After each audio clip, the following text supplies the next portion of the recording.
Right now on the National Weather Desk, Helene gets stronger. The tropical storm could be a major hurricane by the time it makes landfall. The storm surge is going to be significant, likely topping 15 feet. As people along the Gulf Coast get ready, those businesses here are concerned for what to expect with this storm. We'll explain what's causing the storm's rapid intensification. Gulf of Mexico is at record warmth. What it's like to be a hurricane hunter flying into the eye of the storm. The ride can be a lot more turbulent, a lot more crazy. And we'll look back at a devastating hurricane that struck New England 86 years ago. The storm actually remains a benchmark storm for all future New England tropical systems, as tropical storms and hurricanes. From our nation's capital, this is the National Weather Desk.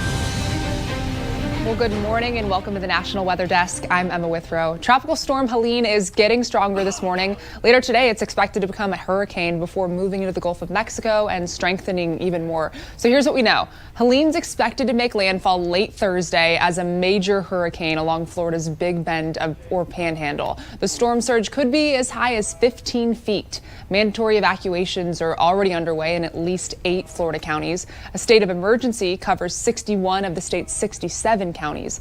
Helene led NASA and SpaceX to delay a launch scheduled for tomorrow, and Florida University has canceled its homecoming football game scheduled for Saturday. Meteorologist Avery Tomasco is tracking Helene for us this morning. This is going to be a destructive storm. It's nearing the northeast tip of the Yucatan Peninsula as we speak. It's undergoing rapid intensification between now and tomorrow night, making landfall along the Big Bend of Florida as a major Category 3 hurricane. What's going to be remarkable about this storm as it makes landfall? One, yes, a well-defined destructive hurricane, but this is an unusually large wind field associated with Helene.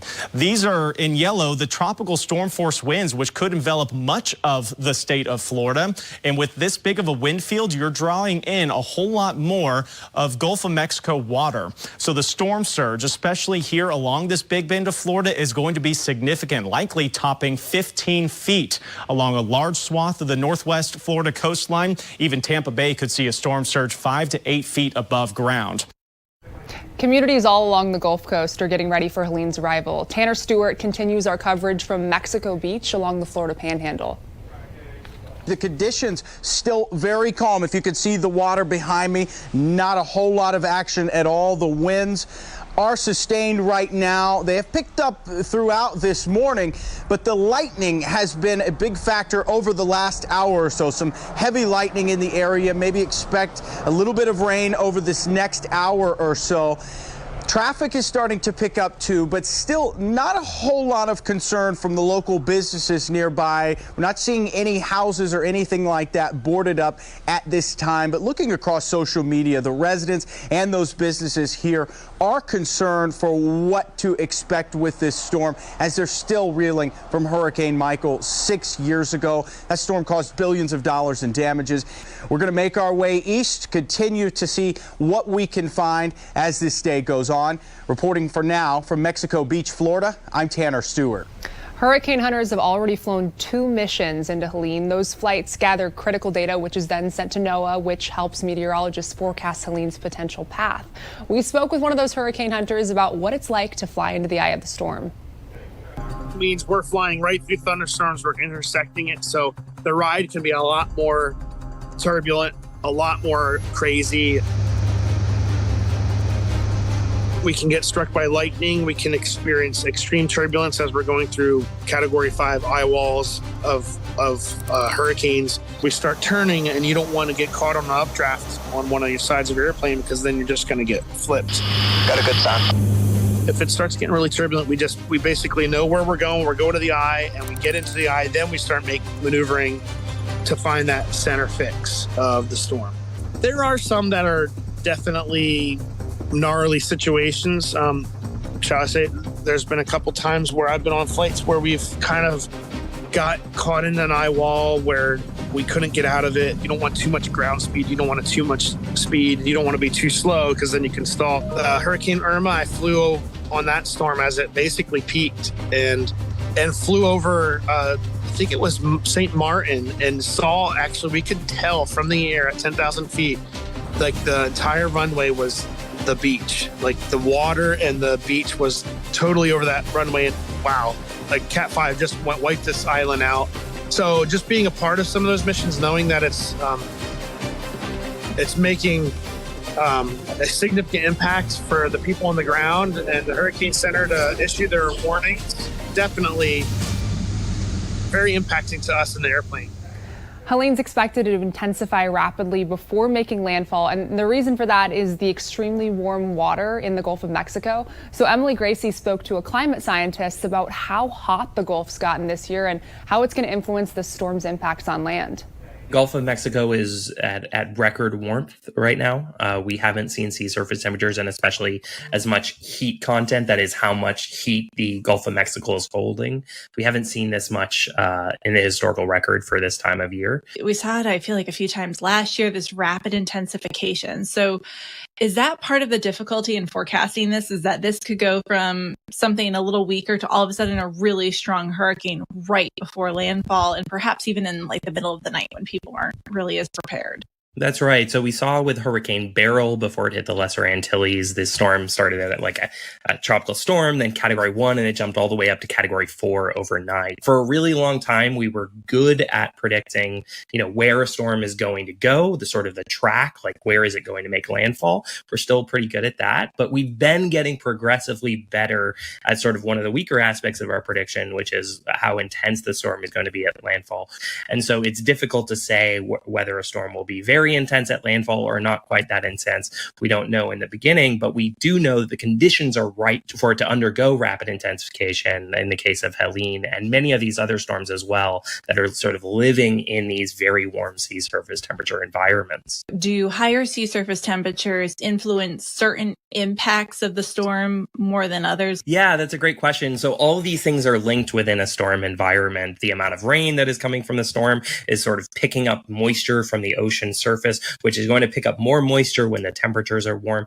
And that moisture is also going to sort of be wrung out of the storm more effectively, almost like when you wring out a sponge. If you have a stronger wind speed, that stronger wind speed can cause more wind damage. It can also bring on shore more water in the form of storm surge. So all of these things are connected through to how intense the storm is and how much water it sort of is carrying along with it. And here's visual proof the storm's rapidly intensifying. Take a look at this. This is a satellite loop of Helene. You can see the low-level circulation around the eye right in that middle of the screen. And now look to the bottom left and then to the right. All of those clouds you see are expanding up at a higher elevation. That is rising air and thunderstorm development, all of which is a sign of strengthening. And did you know a hurricane, typhoon, and cyclone are actually all mean pretty much the same thing? What dictates the different names comes down to basically just geography. So let's check out a recent Instagram post from meteorologist Jeff Xline to learn more about all of this. Storms that form in warm tropical waters that contain heavy rain, low barometric pressure, and winds in excess of 74 miles per hour are classified as tropical cyclones. Now, these tropical cyclones have different names depending on which region they are formed. In the Americas, we are more familiar with the term hurricane. That's because hurricanes form in the Atlantic and the Pacific Ocean. Now, if a hurricane in the Pacific crosses the international date line, it becomes a typhoon. This last happened back in 2014 with Hurricane Genevieve. As it crossed the date line, it became Typhoon Genevieve. And that's because in the northern Pacific, these storms are known as typhoons. They're called cyclones in the South Pacific near Australia and New Zealand. And for all the latest and most up-to-date information on Helene, be sure to follow us on our social media. We're going to be tracking the storm all day here. We also post weather content from our team of meteorologists across the country. So you can find us on Facebook, YouTube, Instagram, X, and TikTok. Just search up the National Weather Desk or scan that QR code on the bottom left corner of your screen. And coming up on the National Weather Desk, we'll take a look at how the extreme drought is impacting wildlife in Ohio.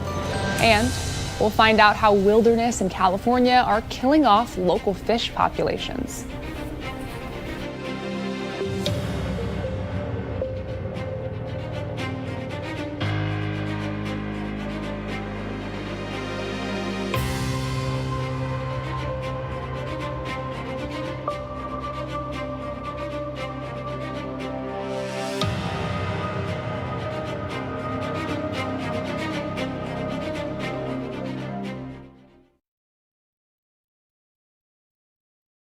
I'm meteorologist Charlie Lopresti with Look at the Northeast. We have some wet weather moving into the Northeast over the next 24 hours. Here we are this morning with a mainly cloudy sky.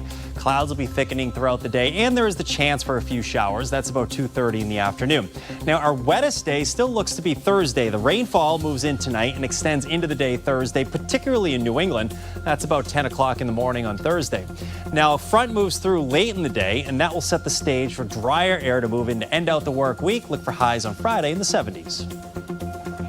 I'm Chief Meteorologist Gerard Jabali. Here's a look at the Mid-Atlantic region. We're going to continue to see the wet pattern, so Wednesday is going to be likely a very wet one once again. Showers and thunderstorms likely, mostly cloudy skies. We will not see a whole lot of breaks in the clouds. We'll see it pretty much socked in until we get into later on Thursday where some sunshine could reach the ground, but still a chance for afternoon showers and thunderstorms. Temperatures easily reaching the 70s, if not 80s to the south, but likely even warmer for Thursday. I'm meteorologist Vitas Reed. Here's a look at your southeast forecast highs. We're looking at temperatures in the 70s from Nashville through Tupelo, Atlanta at 77 degrees, 85 Pensacola, 88 in Tampa. Keep an eye to the Gulf of Mexico as we have our next tropical system moving up into the Big Bend region. A potential for a Category 3 hurricane making landfall as we get to Thursday night, bringing plenty of rainfall all the way up into Georgia as we get into Thursday. Also, storm surge and the strong winds of a Category 3 storm expected.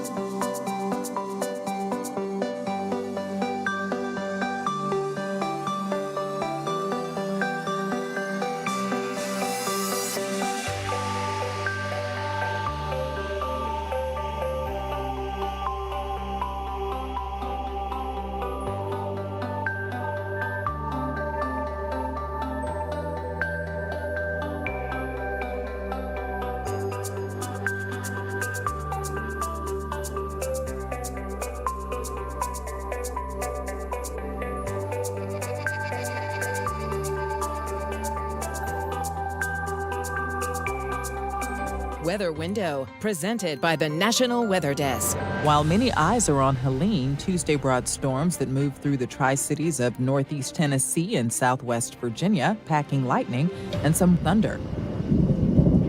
Meanwhile, these recent photos from Grand Mesa, Arizona show the fall color change underway and the pose of perching wildlife. For more content like this, follow the National Weather Desk on Instagram.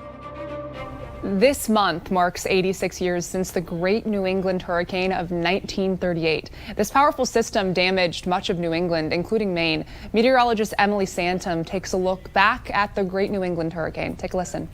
On September 9th in 1938, the Great New England Hurricane of 1938 actually formed as a tropical depression off the coast of the Cape Verde Islands. Made landfall a couple days later on September 21st as a Category 3 on Long Island and southern Connecticut. Now, tropical downpours from this system led to flooding of several New England rivers, like the Connecticut River at Hartford in Connecticut and the Merrimack River over New Hampshire, pictured right here on my right. Those two rivers had the second worst flooding on record. Now, the rainfall was something else too. It was actually really bad in southern New England and southern Vermont and New Hampshire. Gardner, Massachusetts had almost 13 inches of rain just during that afternoon of the landfall. Storm surge was pretty bad too. Narragansett Bay in Rhode Island had 14-foot storm surge, and there were 50-foot waves in Gloucester, Massachusetts.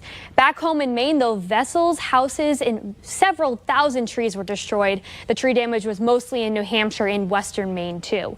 The wind was pretty bad as well. There were over 180 mile-per-hour gusts. There was a sustained wind speed of 121 miles per hour. Blue Hill Observatory. Here's actually the official log from that day down in Massachusetts. The trees were left bare. As you know, this did actually make landfall on September 21st, and a couple weeks after that was fall foliage peak. So the trees were actually left pretty bare and made for more of a winter scene outside, especially up in the mountains in northern New Hampshire and Maine. The storm did move out on September 21st, but at the end, the storm actually remains a benchmark storm for all future New England tropical systems, as tropical storms and hurricanes. Parts of Ohio are under extreme and exceptional drought. According to the U.S. Drought Monitor, those are pretty much the two worst levels. So when areas are parched for water, how are local wildlife responding? Nick Veland reports they modify their behavior. the flow of water trickling into a pond. When water is scarce coming from the sky, wildlife looks to adjust on the ground. They kind of just bunker down, right? So they're not out flying around, being really active. They just kind of want to conserve that energy until we get that rain back and they can start moving around and having all those resources. Kyle Casey with the Ohio Department of Natural Resources says wildlife will be able to survive the lack of rain, but there is a lack of reproduction. We might see less eggs and we might see less broods, right? So one bird that might have 5 different clutches in a year might only have 3. And once the water comes back and the good temperatures come back, they bounce right back. Casey says these animals find ways to survive, so putting out water to try to help causes more harm than good. And now all of a sudden you have this one water source here, and that's going to attract all the insects, it's going to attract all the birds and wildlife, right? You're talking more than just birds. It could be deer, it could be raccoons, you name it. And now you've got such a congregation of wildlife in one spot. With all the insects that come, especially like mosquitoes, that is going to really up the risk of getting disease transmission between them. With the ongoing drought in West Virginia, hunters across the state are concerned about how their season could look. While the State Department of Natural Resources says it's too soon to make hunting season predictions because the drought's impact on food sources isn't quite clear yet. They say the drought shouldn't impact most of the fall hunting seasons. However, hunters say they're already seeing negative impacts. We had some good deer activity for a good while. And then about 2 weeks ago, it was like somebody turned the faucet off with the water and they quit coming around. Virginia DNR says hunters may have fewer opportunities to find certain species like waterfowl and rabbits due to reduced water flow and lack of vegetative cover. The fall season is one of the most popular times for hiking. For some people, the best time to hit the trail is in the evening, but if you plan to hike after dark, there are some steps that you should take to make sure you're prepared. Drew Powell has more on this. We recommend the buddy system when out hiking. Take someone with you, make sure you have some phone service. And just like during the daytime, if you are planning to go for a hike in the evening hours, always make sure you have a fully charged cell phone on you. And it's also a good idea to let somebody know which trail you're going to be on. That way, if you do become unaccounted for, they know where to start the search. If you do end up coming out here by yourself, always make sure someone in your circle knows where you are. Let them know what trail you are going to be on and how long you expect to be on that trail. And another great way to do that is to write a note and put it on your windshield. Having some reflective clothing, reflective markers on your bags when you're out hiking would be wonderful, because if we have to do a search and rescue for any of the hikers in the evenings this time of year, it's easier when we're shining lights up on the canyon walls, or if we're looking for folks when we see that reflective light coming off you. Whether you're hiking by yourself or if you're in a group and you are going to go out and hike in the evening hours, in addition to having all of the major essentials with you, it never hurts to take a first aid kit. That way, should you encounter a problem, you at least have something on hand to help you until additional resources and a rescue team arrives on scene. Lake Elsinore in California is back open despite the airport fires still burning in the mountains. Now officials say they've lost thousands of fish as the fire dumps ash on the already delicate ecosystem. Joy Benedict takes a look at what's been done to save the lake's fish. It is a calm, quiet day on Lake Elsinore, but what lies below the surface is alarming to many who love this lake. There was some dead fish. I guess my guess would be the smaller fish ate the ashes and they died. Isaiah Gutierrez fishes here frequently and was surprised to find thousands of fish dead last weekend. It was quickly discovered that low dissolved oxygen levels. Adam Guffarati is the community support manager for Lake Elsinore. He says upwards of 6,000 threadfin shad washed ashore last Friday. The oxygen in the lake was at 0. Threadfin shad is very vulnerable to changes in oxygen and temperature. So as that oxygen level went down at night, the threadfin shad went into crisis mode. He says with ash covering the lake for 3 days, the algae didn't get enough sunlight to produce oxygen, and the small, sensitive fish suffocated. But thankfully, they caught the problem in time before it affected the larger fish. We stock bass, we stock bluegill, we've got wild carp in here, and so we've got a very, very robust ecosystem here. But when things happen, temperatures, a fire, all the ash, things get out of whack. So the good news is it appears that all the extra oxygen and air being pumped into the lake over the last week has worked, as city officials are hopeful that no more fish will die because of this fire. All right, it's time now for a short break, but first we're going to take a flight over Baltimore City, Maryland. Take a look at this.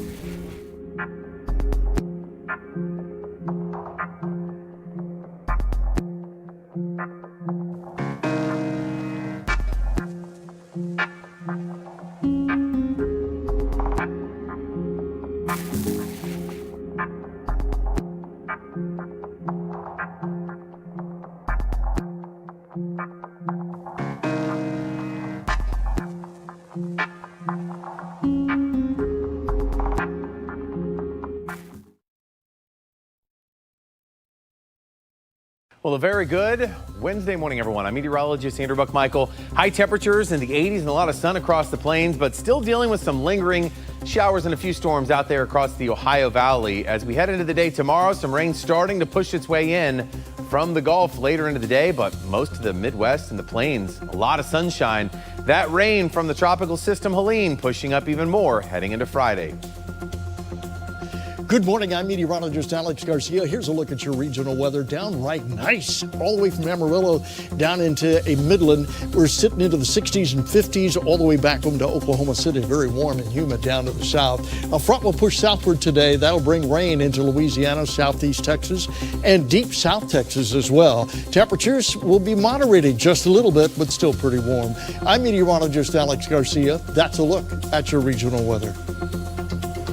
Well, hi there, everybody, and a happy Wednesday to you. I'm meteorologist Shannon O'Donnell, sliding into late September with our first fall storm here of the season in the Pacific Northwest. That'll tamp down the temps by about 20 degrees today in the Emerald City, 60 and rainy in Seattle versus 110 in Phoenix. As this next weather maker rolls into the Pacific Northwest, it's going to whip up some gusty winds east of the Cascades. And that's the scene from here.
A Florida family is mourning the loss of a teen who died from an apparent lightning strike. This happened earlier this week, and Nicole Ensalada has their story. I'm calling because I'm in front of my house, and in front of my house there is a guy in the bicycle, and he's on the grass, and he's raining and thundering. The person who lay motionless in the rain was 16-year-old Cameron Day. He was extraordinary. He was humble. He was loving and caring. And he was just a kid riding his bike home from MacArthur High School band practice Wednesday in the driving rain. We didn't know what happened to him. We didn't know if it was the lightning or something that might have hit him. It was an apparent lightning strike. The 11th grader burned on his chest and inner thighs, and you can hear the thunder in the call to 911. What's the address? 33023. And he don't move. He's been there like for 5 minutes or 10 minutes. He's on the bicycle, and oh my goodness. Oh. What's going on, sir? No, it's thundering. Okay. I'm here outside the house.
Well, thanks so much for joining us. I'm Emma Withrow. Make it a great Wednesday, and I'll see you right